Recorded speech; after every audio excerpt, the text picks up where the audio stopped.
All right, guys, welcome back to the channel. I got the camera set up here and we're in the dyno shop, one of the dyno rooms here. And I'm sitting here with Dave, who is the mad scientist behind all of the Team MSC tunes that you've been watching right here on the channel. And guys, we get flooded with a lot of questions as well, not only on the video comment section, but also through Dave's emails, through Podium, through our text system at Main Street Cycle, through Facebook posts, and we're here to help with that. But we also said, hey, let's make a video with some frequently asked questions so that you guys can refer to this video and get some quick, simple answers. Right. That way we can more efficiently help all of you customers out. So we've got a list of some questions, and listen guys, some of these questions may seem very generic and simple to you because you may have a lot of knowledge, but not everybody does have a lot of power sports knowledge, okay?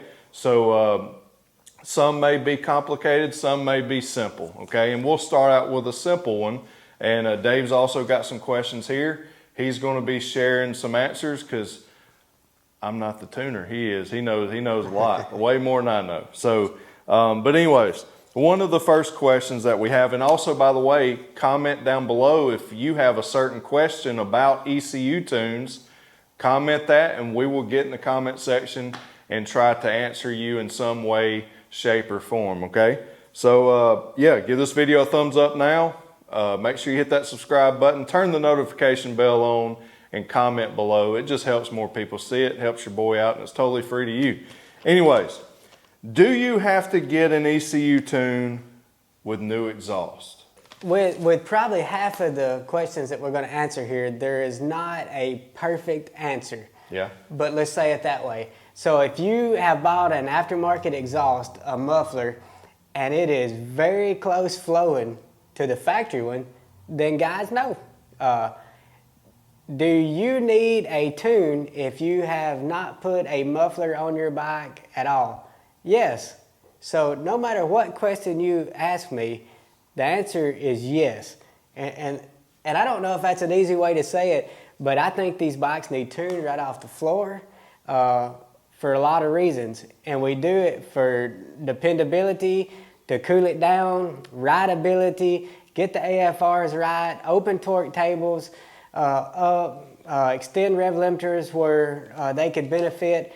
So the question can be asked two ways. Yep. Do I gotta have the ECU tune so that I do not damage my motorcycle? That depends on the muffler. If the muffler is not a whole lot more free flowing than the stock, then no, the ECU with the, and we're talking about an ECU with wideband sensors or narrowband sensors in it that can make some changes on its own. If you have a unit with those on it, which is most of your new ones, then it can compensate to a certain extent. With that being said, that is this, do I have to? Is it a benefit? Yes, it's a benefit whether you put a muffler on it or not. The more open muffler that you put on your unit, the more the tune will be off and the more requirement to have it recalibrated. For lots of different reasons, fuel mileage, power, runnability, cool. So with answering that question, we'll talk about what it does. So if you put a open exhaust on your motorcycle and it didn't have it before, the factory calibration is calibrated to run with that exhaust. We have a margin of error. Trying to think of good ways to put this. We have a margin of error. If we're right in the middle of our margin of error, O2 sensors can drag us back in. Yep. If we are already maxed out at the top or the bottom of that margin of error and it drags it outside of what our O2 sensors can do, then tune will be way off. So most of these units that we see, and not all of them, but most of them, are already hitting the top table of our margin. So when we put a high flowing exhaust on it or anything that brings more air into the motor or out, throws us over that margin of error that the ECU is capable of learning. So when we tune these ECUs and units, we're dragging it back into the middle of, let's call it margin of error, and now it can make those changes and dial it in and keep it closer. If every unit was going straight to a dyno, it would be perfect right in the middle. Everything would be set up exactly where we want it. But when we're dealing with ECU tunes, the ECU does need to drag it a little bit. So we build these tunes right in the middle of our margin of error, and then the ECU can kind of bring it in. It's got some flexibility. Yeah, that's right. So the ECU looks off many things. It knows map pressure, manifold pressure, all kinds of different things to know kind of where you're at. So like if you're in Florida or if you're in New York, the difference in atmospheres, the pressure, the temperature, humidity, all of these things the ECU takes into account and tries to keep it in that margin of error. Now we're going to get on to something just a little bit more, because it still goes along with, do I need a tune for my exhaust? So when we tune that, you're also tuning the margin of error. The ECU is only running off of what a tuner, the engineer calibrator from the factory, us tuners, the tuner down the road, whoever tuned it, the ECU is only running what we told it to. So when you get a unit, just because this unit ran good, that unit may not. A different engineer built the map for that. A different engineer had a different ideal for that. That engineer was in a different spot, or that engineer is not a tuner, he's a code writer, and doesn't really know what would be the best scenario for that unit.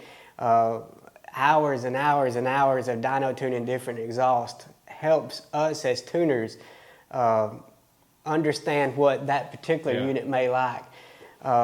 So I hope I didn't ramble and get too far off subject, but it all has to do with the muffler. So the original question, do I need a tune with a muffler? I don't know. What muffler do you have? If the muffler is, so kind of on the general, if the muffler is very loud, you need a tune. If the muffler is almost as quiet as the factory one, then you'll probably get away with it just fine. Sound is going to tell you how open it is. Now, if you start teaming up with open air cleaner and stuff like that, better get you a tune. If I could give you two examples, guys, in the off-road segment. So right here behind me is a ZFORCE with the full RJWC dual exhaust. When we first put that exhaust on, man, it sounded awesome and everything, but it didn't want to run just right because it was so open compared to the stock exhaust. And I'm talking about with the stock tune, the stock ECU. And so as we began to tune it, man, it came to life. And the tune along with the exhaust just magnifies your performance when you do them together. Another example, the CFORCE 800 ATV. When we did the full header exhaust with the RJWC, it didn't matter if you went dual or single, it opened it up so much that it would not run right with the stock tune. So do you need a tune for it? Absolutely. So we were able to tune for it, and man, it is amazing. And so just to back up what Dave's saying, do you have to have a tune with certain exhausts? Maybe not. You can get away with it. But if you spend all that money on an exhaust is what costs way more than a tune does. So if I'm going to invest in exhaust, I definitely want to go ahead and get all of my money's worth out of that exhaust by getting a tune for that exhaust. So that, I think that big deal. And that goes across the board, whether it's ATVs, side-by-sides, or motorcycles. And also, a big thing for you guys that are looking for exhaust to put on your bike, man, the first thing you are to look is what is offered for the exhaust.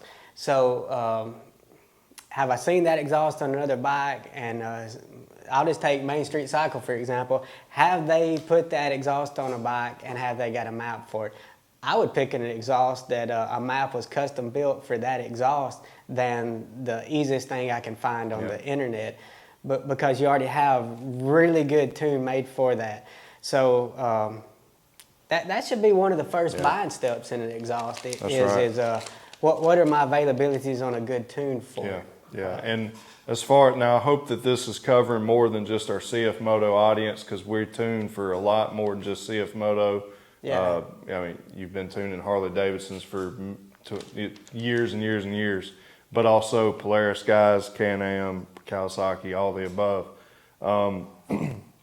But also, I just want to preference there that with the tune, with the exhaust, man, we've got, especially in the CFMOTO segment, if there's an exhaust made specifically for that model, yes, we do have a tune for that exhaust, most likely. Most of them. Yeah, I know, so, just like the 450 SS, for example. Oh, we got a ton of, Yeah, it's like a page that long of... that Dave's already done, Yeah, muffler with the core, without the core, DNA. I mean, it's ridiculous. So we try to do more and more and more, and with us, it's always a learning process. I know this is more of a question and answers kind of deal, but with our tunes, what we had today, we're going to have more tomorrow. All I do every day, all day long, is tune.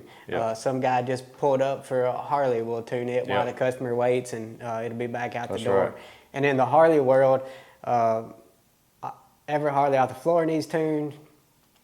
And if you look at a muffler for a Harley, it needs tuned. Yeah, So, that's right. But the CFMOTOs are a little different. But hope that answered that question. It's not 100%.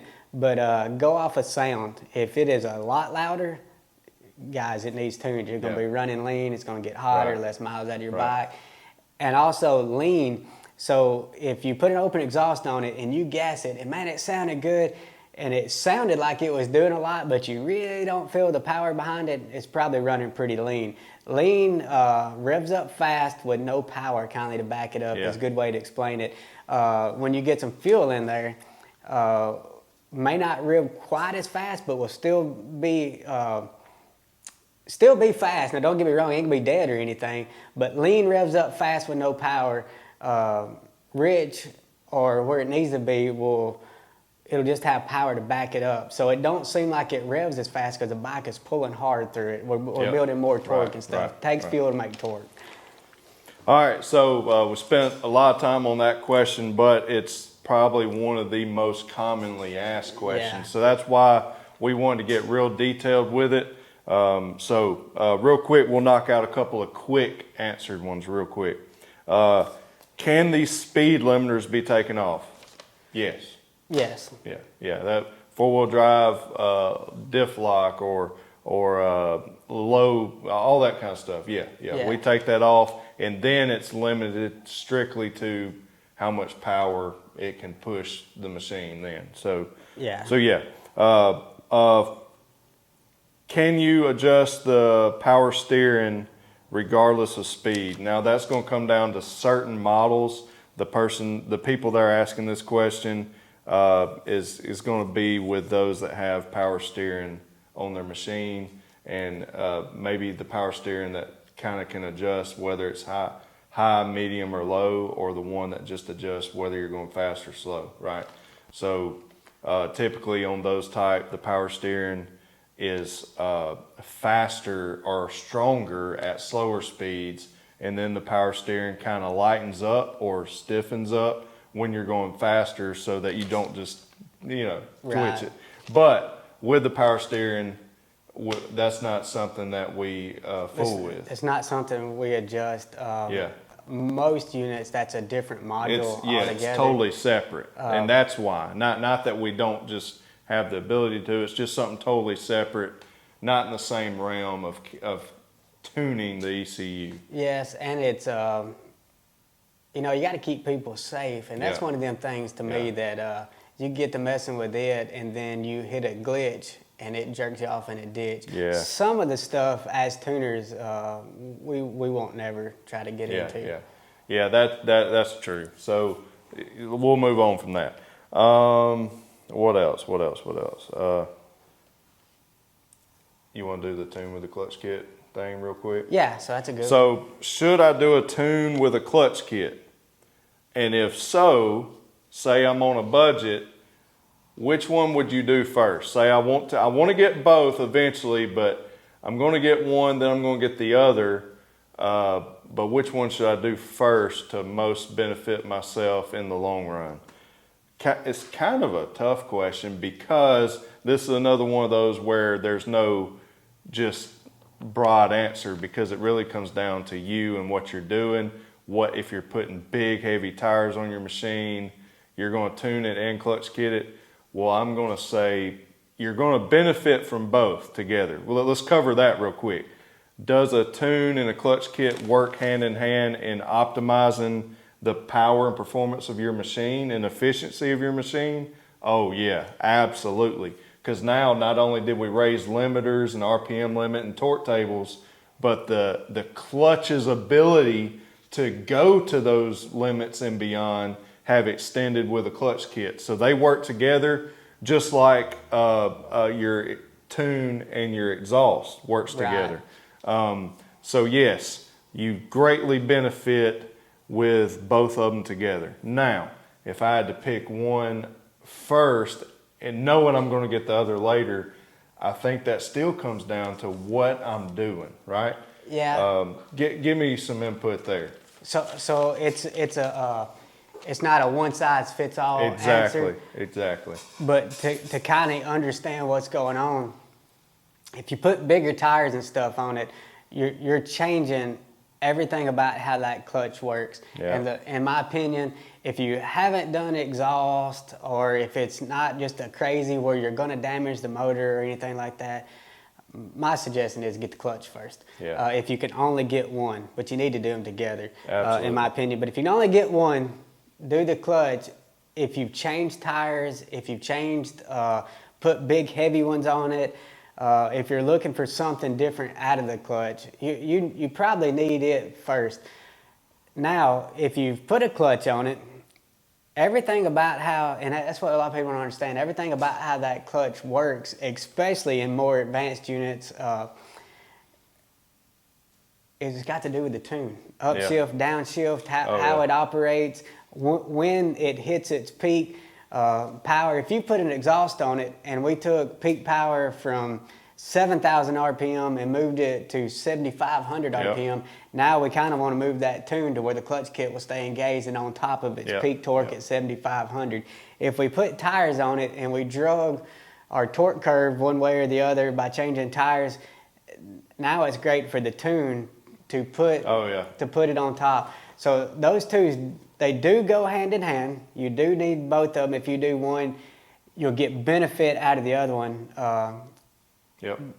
So that's about the best way to say it. Yeah. But for me, if I put tires on it, I'd probably start with the clutch. Yeah. Even though I want to sell the tunes. Right. I'd probably start with the clutch. Now, if you're the guy that or girl that has went with, you ain't done put big heavy mud tires or big rock crawling tires on it first, right? You don't even plan to do that. You're just doing a whole different thing. All terrain, cruising. You're on, and this clutch kit deal has to do with the off-road segment. So my motorcycle guys, hold on just a minute. Yeah. We'll get right back to you. CV clutches.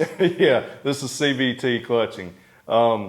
So if you're a guy that's cruising or gal that's cruising and just trail riding everyday type stuff, and you haven't went crazy with tire changes, get the tune first. Yeah. Absolutely. Get the tune, and then you'll benefit from a clutch kit later too. Yeah. So, and it's not out of the realm. I know that everybody's saying, well, we all put bigger tires on. Well, me and Blake's been doing a lot of playing with like the CFORCEs, and I put smaller tires on. Trying to put smaller tires, yeah. So we do a lot both directions. And there's a reason for everything. Are you mud riding? Are you trying to race it? Are you sport? Are you going to be on the road and actually putting car tires on it? Yeah. A lot of guys do this stuff, and but if you're not going big up on the tires, then I'm probably I would do the tune first. But if you go up on tires, get your clutching right. Yeah, that's right. Well, Dave, you got any particulars that stick out to you that we want to cover? I just jotted down some quick stuff to make sure that We covered. we covered it. It seems like you covered most stuff, the clutches and tunes, the exhaust. Everybody seems to want to put exhaust on everything, especially their motorcycles. Yeah. Get the tune.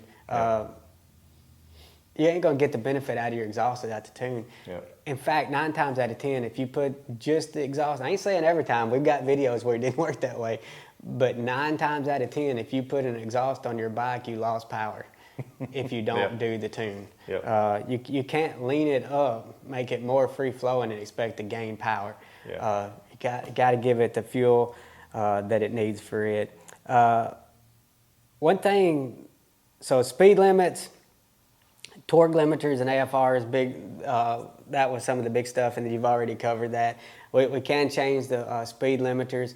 We're not actually just turning them off. We're actually just extending them to places you'll never get.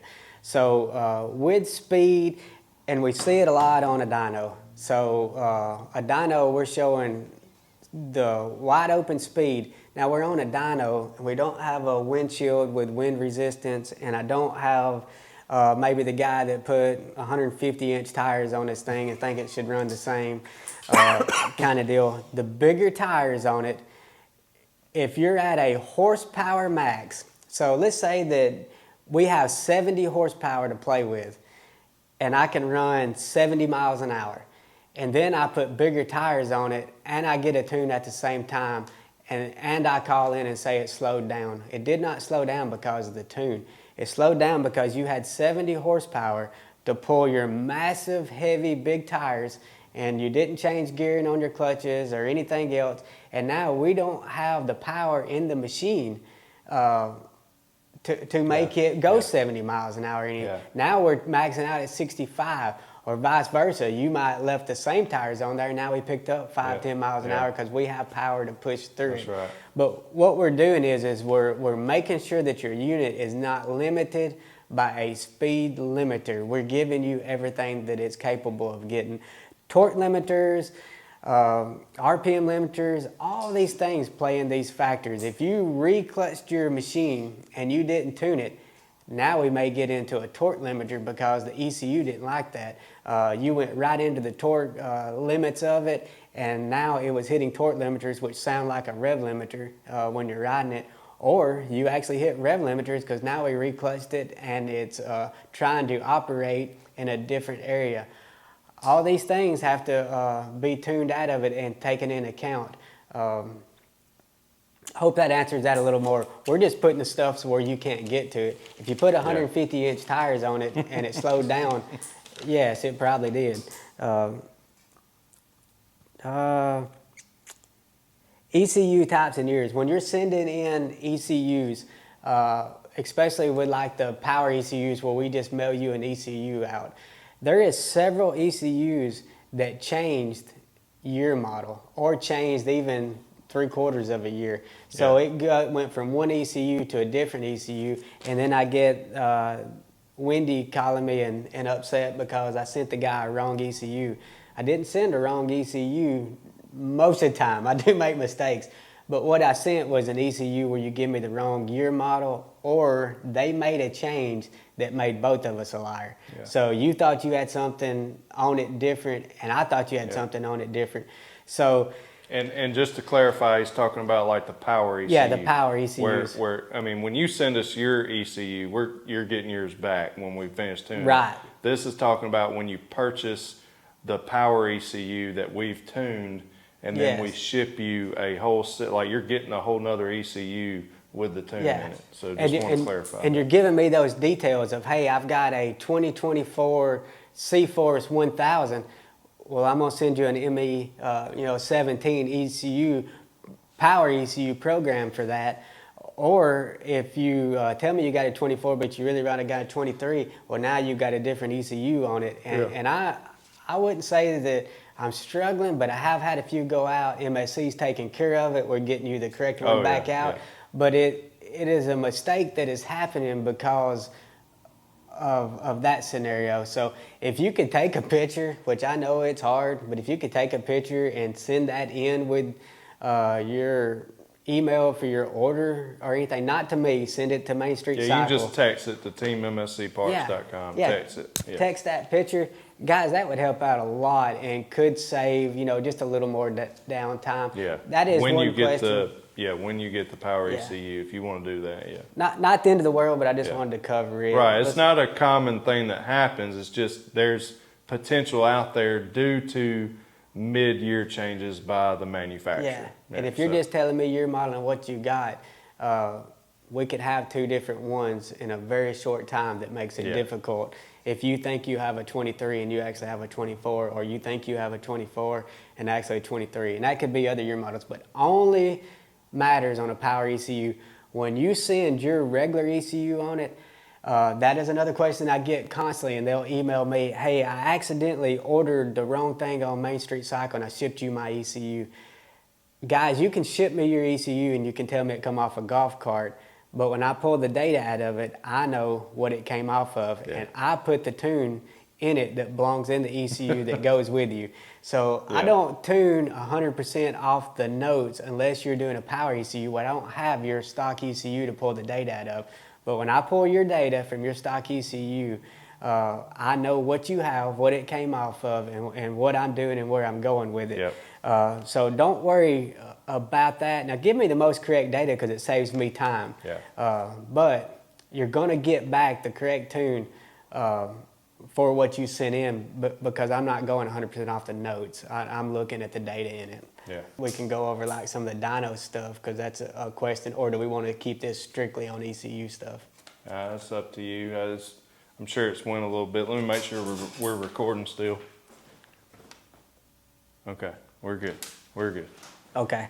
So just one of the questions, I don't know why I keep getting this email, but Dyno Tires on the back, and even had a few guys that kind of acted, I don't know, why are you doing that? That's changing things. It is changing things. For one thing, I don't know what tires every one of you guys are putting on there, but these tires with these big lugs, and when you put, let's go back to your 150-inch tires on here, the bigger the lugs, all that flexes, and all that changes the torque monitoring and the other stuff that I need to see on a dyno to do you a really good job. And also, it is very inconsistent. So the more this tire flexes, the more the horsepower will be off, and it can change by run, because if I start tuning your bike, your four-wheeler, your side-by-side, and I make more power the next run because I added timing, and that more power folds these big lugs a little more, then on my dyno, I'm going to get bad information, and I might not know, did I pick up a half a horsepower, because I'm looking for half a horsepower. I'm looking for anything. And I can't tell because that extra torque made your tire flex more, or it made it swell out more. So I always put dyno tires on here because I am not going down a road or in a mud hole. I'm looking for every bit of power that I can tune out of it. And our tunes don't stop here. But the video stops there. No, the memory card that we were using in that moment died on us, or filled to capacity, and we kept right on talking for a while. Never knew that it had stopped recording right there. So now that I see where we left off, right there Dave was saying that the tunes don't stop there on the dyno, and what we went on to talk about was not only do we tune right there on the dyno, but we're out there, we take them off the dyno, go put them out in the real world. That's why we don't release a brand new tune so quickly, right? So when a machine launches, like a brand new machine, a new year model, whatever, and we're having to develop a new tune for it, okay? We don't just dyno tune it and then release this tune. We have to go test it. We have to go put it out in the real world, and we put those knobby tires, we put those mud tires on it, and we go out and we ride it, we test it, we race them, we mud ride them, we hill climb, we do all these things. We talk to other customers, we even tune other units, and we test them. So there has been times where we have come back from after this dyno tune, right, and we found things that wasn't just right with the tune out in the real world based on just the tune that was developed on the dyno. And we go over that data with Dave, and then Dave makes adjustments. We perfect it on the dyno again, and then go back out in the real world, we love it, boom, then it's on the internet at teammscparts.com for you to purchase, and you're a happy customer then. So yeah, Dave covered the whole Dyno tire situation, and listen, it's going to be right. That's something we take huge pride in, is our tunes, and that's what Dave is doing every day. So you see here on the channel and on Real Talk Powersports Facebook page and my TikTok and on Main Street Cycles Facebook page, you see a variety of things, right? We show you us working in the shop, we show you the sales side of things. I'm posting all kinds of stuff going, you know, we're at the motocross track, we're at woods races, we're mud riding, we're trail riding, there's all kinds of stuff, right? But Dave, he races, but he's also in the dyno shop every day. That's what he does, right? So just because I'm not posting or showing what's happening tune wise, Dave is in the background every day at his dyno shop right down the road from where we're stationed at here at Main Street Cycle, and he is tuning. He is tuning customers' ECU tunes. We have a system where those are picked up, brought to Dave every single day. So when FedEx or whoever you got to ship your ECU to Team MSC, when that arrives, it's, you know, everything's printed out, your stuff is all put together and sent to Dave. Dave then works his magic. He tunes those ECUs, and then they are immediately shipped out by the next day after he has tuned them and went through them. So that is there was another question we never got to about the shipping time frame, and that is something that you know, when it's not in our possession, that it's kind of out of our hands. So once you get it into your choice of mail carrier, whether that's the USPS or the UPS or FedEx, whatever that is for you, once it arrives here, then we get that ECU and we get it to Dave that day, that evening, and he's got it done and back in our hands where we can ship it out, or he ships it out from his location just based upon whatever's going to be quickest that day. So oftentimes that's shipped back out FedEx from here, but we will ship them just whatever is fastest to get back to you. So when it's in our hands, we don't have them long at all. We get the job done, get them back to you. So you can rest assured in that, and we're going to take care of you in that situation. So you're not down long at all. So you can ship your ECU to us, we're going to get it back to you, and you're going to be ready to rock and roll. So guys, this video could have went even longer, and we realized that we can probably do more of these videos for y'all and just continue to be as informative as we can, and to educate y'all, and to continue to learn together. And because we're learning every day, we're getting better every day, we're making changes every day to improve. That's in the tuning department, our sales department on selling units, that's in just online sales in general, customer service, clutch kits, just everything that we're involved in with teammscparts.com, Main Street Cycle as a dealership, and even myself in social media world. I want to continue to improve so that y'all have better entertainment, better products, everything. So we're not satisfied where we're at. We can't get to complacency. We want to continue to improve. Oh, sorry, the radio there. Not bad. Anyways, guys, I'm going to stop rambling. Hope you enjoyed this video. Please subscribe if you're not a subscriber. Give this video a thumbs up, comment down below, and stay tuned for more adventures here at Real Talk Powersports. God bless you. As always, remember to keep it real. We'll see you in the next one.